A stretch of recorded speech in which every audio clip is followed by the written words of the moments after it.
Good morning সকলকে। এখন এই 6:15 মতো বাজে। আশা করি সবাই ভালো আছেন, সুস্থ আছেন। আজকে এখন থেকে আমি আমার ব্লগটা শুরু করছি। সকালটা বেশ ঠান্ডা ঠান্ডা এখনও দিল্লিতে। বেশ সকালবেলায় ব্যালকনিতে না বেশ ঠান্ডাও লাগে। এই যে এখনো অন্ধকার, এখনো সূর্য ওঠেনি।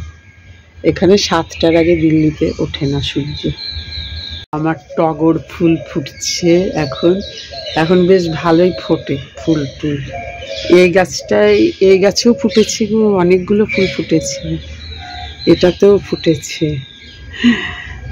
এই যে আর গাঁদা, এই যে অনেকগুলো গাঁদা ফুল ফুটেছে এইখানে।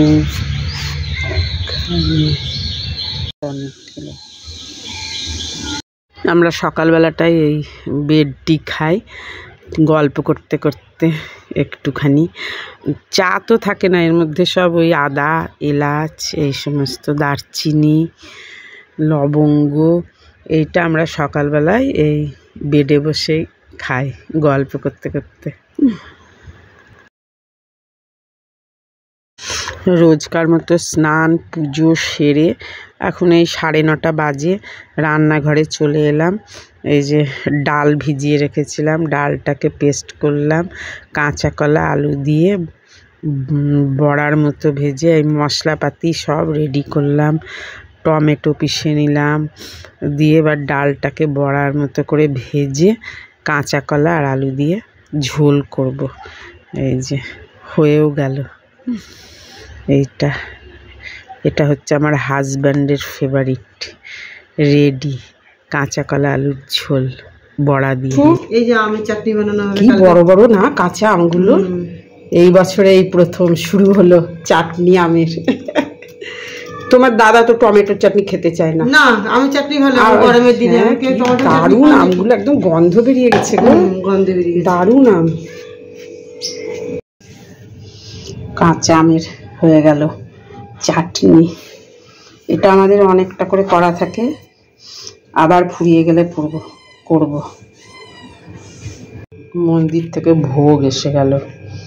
কি ভোগ দেখি, আজকে ভোগ পাঠালো মন্দির থেকে। হঠাৎ দেখি কি আছে এর মধ্যে। পোলাও, আর এটা হচ্ছে পনির আলুর তরকারি, আর এটা পায়েস। এদিকে আমার রান্না হয়ে গেছে, মন্দির থেকে ভোগ পাঠালো, আজকে রান্না পড়ে থাকবে। দুপুরে লাঞ্চের পর এই আমরা এখন বেরোলাম, একটু অটোর হাওয়া খেতে খেতে যাচ্ছি দক্ষিণ দিল্লি কালীবাড়ি। ওখানে ওই সঙ্গীত মেলা হচ্ছে, ওইখানেই যাচ্ছি। এই যে চলে এলাম। দিল্লির যত গ্রুপ আছে সবার এখানে এই সঙ্গীত পরিবেশনা করবে। এটা চিত্তরঞ্জন পার্কে না, এটা ওই বসন্ত বিহারের দিকে মন্দিরটা। এই যে শিবের মন্দির। তারপরে এখানে আবার এই ক্যান্টিনে চলে এলাম।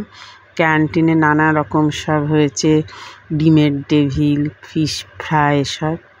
আর এই বেসমেন্টেই হবে এই সঙ্গীত সব অনুষ্ঠানটা হচ্ছে আর কি। দেখে বাড়ি চলে এলাম, বেশিক্ষণ থাকিনি। এবার মিঠু এসেছে, এসে চাটা করেছে, আবার ভুজিয়া। এই চা খেয়ে, এই যে এটা কাউনের চাল। কলকাতায় একটা কোনো মেলায় গেছিলাম, হ্যান্ডলুম মেলা বা কিছু একটা না, বই মেলা, ওখান থেকে এনেছি। এই চালটা বিশেষ করে ওই আসামের দিকে, ওই সব দিকেই হয় কাউনের চাল। ওই চালেরই পায়েস বানাবো আজকে রাত্রে। এই যে আজকে রুটি দিয়ে এই পায়েস খাওয়া হবে। দিনের বেলার তো সব পড়ে আছে, ভোগ খাওয়া হয়েছিল। পায়েসটা হয়ে গেল। আমি পায়েসটাকে এরকম যতক্ষণ না ঠান্ডা হয় এরকম নাড়তে থাকি, তাহলে সর পড়ে না পায়েসে। দিয়ে নেড়ে একটু ঘন হয়ে যায়, তারপরে ঢেলে রাখি। পায়েস রেডি, ঢেলে রাখলাম একটা কাঁচের পাত্রে। আর এই যে রুটি আর পায়েস রাত্রে ডিনারে। যাই হোক, আজকের দিনটা এইভাবেই কাটলো।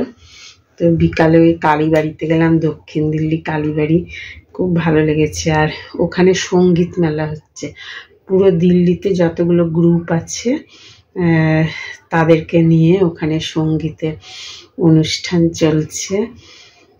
সঙ্গীতের অনুষ্ঠানও দেখা হলো, কালীবাড়িও দেখা হলো।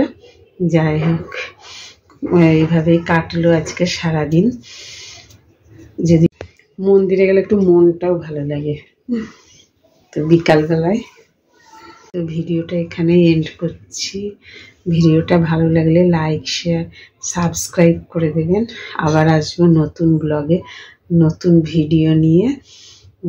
ততক্ষণ আপনারা ভালো থাকবেন, সুস্থ থাকবেন।